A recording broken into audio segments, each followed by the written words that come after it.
Баршаңызға сәлем, менің арнама қош келдіңіздер. Бүгінгі видеомызда үй гүлдеріміздің барлық түріне құюға болатын тыңайтқышты жасап, құйып көрсететін боламын.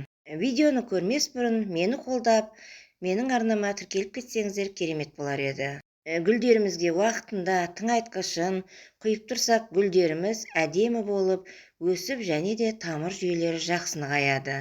Гүлдерімізді көбіне күннің көзінен қорғауымыз керек. Гүлдеріміздің жапырағы күйіп қалған кезде осындай жапырақтары қап-қара болып тесіліп қалатын болады. Гүлдерімізді сондықтан да тек жарық жерге қою керек.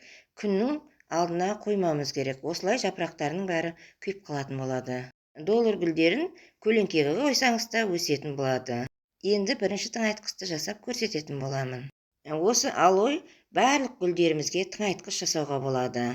Алойдың құрамында В1, В2, В3, В6, В12 дәрумендері бар. Сондықтан да гүлдерімізді жақсы өсіріп қана қоймай, тамыр жүйесін жақсы нығайтып отырады. Осы 1 литр үй жағдайында тындырылған суға үккіштен өтіріп алған алойымызды салатын боламыз. Көбіне гүлдеріміздің жапырақтары қарайып, темір жетіспей жатады ғой, калий жетіспей жатады. Осы алойдың құрамында темір, калий, мырыш және де басқа дәрумендердің бәрі бар десек те болады. Осы жасалуы өте оңай тыңайтқышымызды гүлдерімізге айына 1 рет құйып тұрсаңыздар, гүлдеріңіз жақсы жайқалып өсетін болады. Осы жасап жатқан тыңайтқышымызды барлық гүлдерімізге құюға болады. Орхидея гүліне құйсаңыздар да болады. Сонымен бірге су шашқыштың көмегімен жапырақтарына шашып тұрсаңыздар да, жапырақтары әдемі болып жалтырап өсе келетін болады. Көп оқырмандарым гүлдерімізді қай кезде топырағына ауыстырсақ болады деген екен. Дәл осы көктем мезгілінде топырақтарын ауыстырсаңыздар болады гүлдеріңіздің.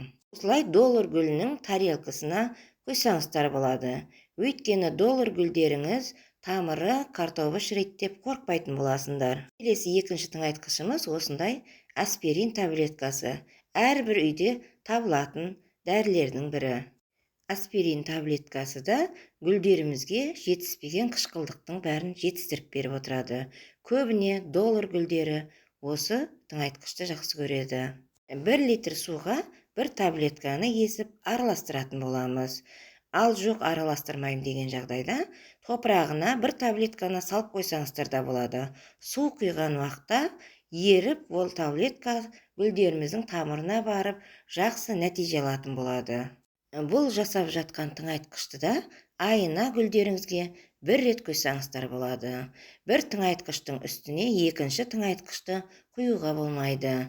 Енді осы жасаған тыңайтқыштымыздың үстіне фолий қышқылы таблеткасы. Фолий қышқылы аптекада сатылады, әрбір үйде табылады деп ойлаймын. Осы фолий қышқылының 2 таблеткасын 1 литр суға араластыратын боламыз. Фолий қышқылын қасықпен езбей-ақ суға салып жіберсеңдер, өзі-ақ тез еріп кететін болады. Бұл таблетканы да гүлдеріңіздің топырағына салып қойсаңыздар да болады. Осылай суға езіп қойсаңыздар да болады. Осылай көбіне осылай доллар гүлдердің осындай тарелкасына тыңайтқышты суды құямын. Өйткені тамыры, картобы шіріп кетеді деп қорқпайтын боламын. Гүлдерімізге суды тыңайтқышты әр мезгілде құйған дұрыс. Мысалы үшін доллар гүлдеріне 1 айда су құйсаңыз болады, немесе 1 айда тыңайтқыш құюға болады. Ал әйел бақыты гүліне аптасына 1 рет немесе 4 күнде 1 рет суды құйсаңыздар болады. Фолий қышқылының таблеткасын осылай топырағына көміп қойсаңыздар да болады. Өйткені келесі су құйған кезде өзінен керекті дәрумендерді алып, жақсы нығайып отыратын болады. Осы видео барлықтарыңызға пайдалы болған болса, менің арнама тіркеліп, лайк басып, комментария жазуды ұмытпаңыздар.